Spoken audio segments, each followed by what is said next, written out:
Please be seated.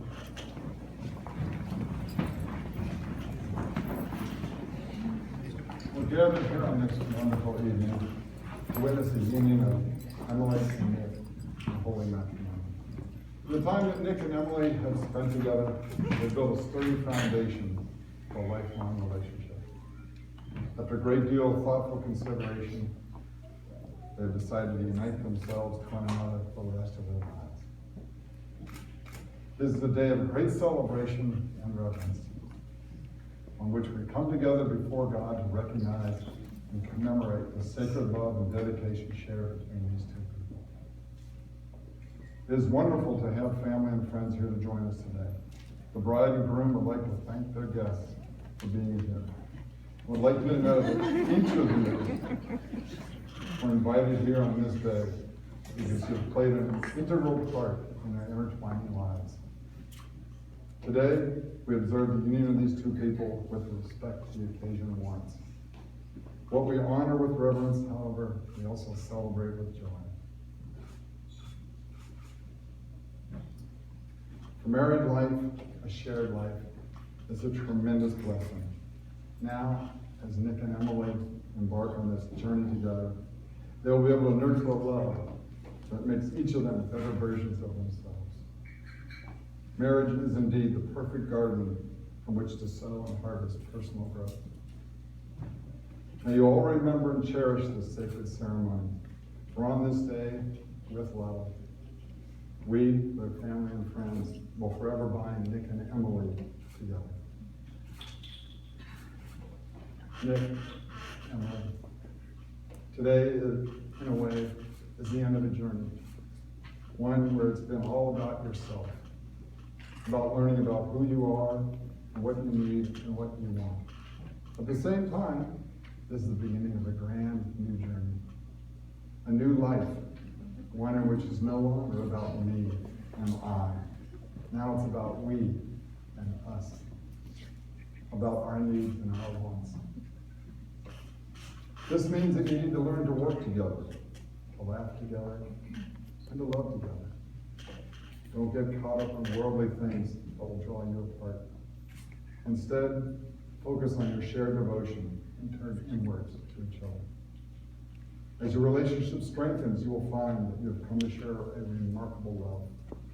A love that is both abundantly given and freely accepted. The joy you'll find as you pursue your shared lives will help you to face the head-on challenges that you'll encounter from day to day. On your journey together, keep your spouse in the space of highest priority in your heart. The love you share must be guarded and cherished. It's your most valuable treasure. But unlike gold or other valuables, it needs to be nurtured every day. As a relationship matures, it's natural to become complacent. It's important not to take your partner for granted, or to neglect a relationship because so far it's been easy. Instead, give priority to the tenderness, the gentleness, and kindness that each of you deserve. Share your passions, discover life's deeper meanings, pursue new experiences, grow together, and most importantly, laugh often.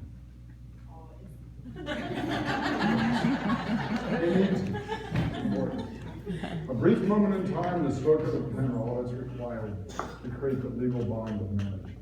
It takes a lifetime of love, commitment, and laughter to make a marriage durable and eternal. The process of marriage didn't begin today, and it doesn't end today. It's a lifelong pursuit.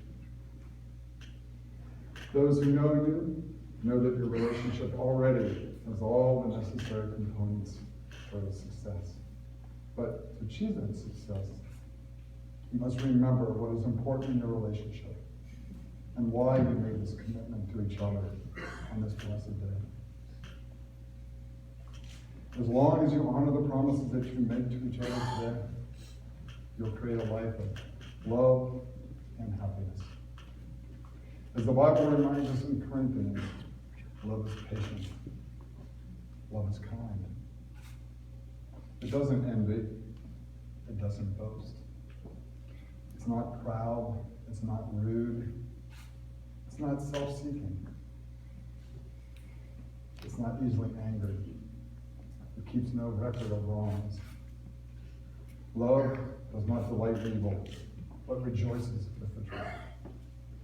It always protects, always trusts, always hopes, and always perseveres.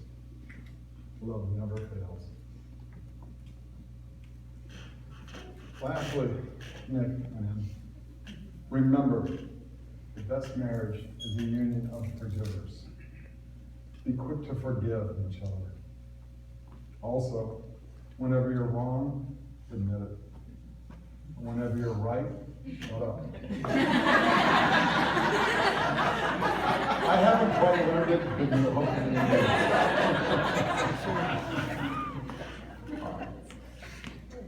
Nick and Emily, today you'll make commitments to each other that lawyers in the state of Kentucky will call a contract, but society calls them your vows. It's important to make this distinction. A contract is a two-way promise between two entities. A vow is a three-way promise between two people and God. So Nick and Emily, the sacred vows that you make to one another today present you with the opportunity to express your love in your own words. I would at this time invite you to publicly declare these vows.